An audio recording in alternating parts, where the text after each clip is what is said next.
And we have more breaking news this afternoon. A helicopter crashes in Brevard County. 2 people on board survive. That chopper went down around 9:30 this morning in a Titusville neighborhood near Arthur Dunn Air Park, barely missing several houses and sliding right down the middle of the street before flipping over. And remarkably, no one was hurt. West 2's Dan Billow is live at the scene with the breaking details. Dan, how close a call was this crash? Very close, Jason. This is an extraordinary thing. The helicopter was coming from that direction. It was going pretty fast as it was coming. It landed on the street, or actually crashed onto the street right down there, and slid under that big tree. You can see all the branches that it knocked down. Its rotor was still turning. It's sliding all the way up the street between the houses, finally coming to rest right there where it slid into the woods. Helicopter flew over. My oldest son said, "Dad, the engine doesn't sound right."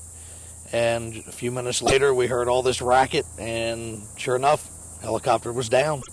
And when the helicopter went down, it still had a lot of forward speed. It hit in the middle of Melinda Street and went under a big oak tree, sliding on its skids with its rotor still turning, ripping off branches and leaves as it went. Still skidding, the chopper slammed into a chain-link fence at the end of the road. Fortunately, there was no house there, although there was one next door a few feet away.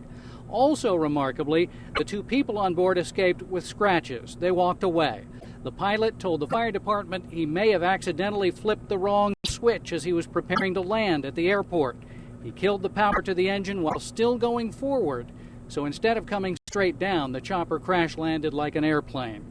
With this event happening at about 300 feet above the ground, that doesn't give you a lot of time to make a lot of decisions. So they had a really quick thought process going, did their emergency procedures, and were able to land this helicopter on the road and slide it straight down the road without hitting anything other than some tree limbs and a stop sign.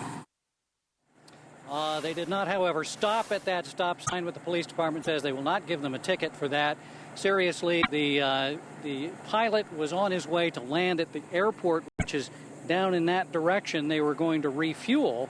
He told the fire department that there is a switch guard, a cover for this one switch that he accidentally flipped. So the cover was apparently off. He killed the fuel mixture, basically ran out of gas in the sky, and that's the way it happened. We're live at Titusville. Dan Billow, West 2 News.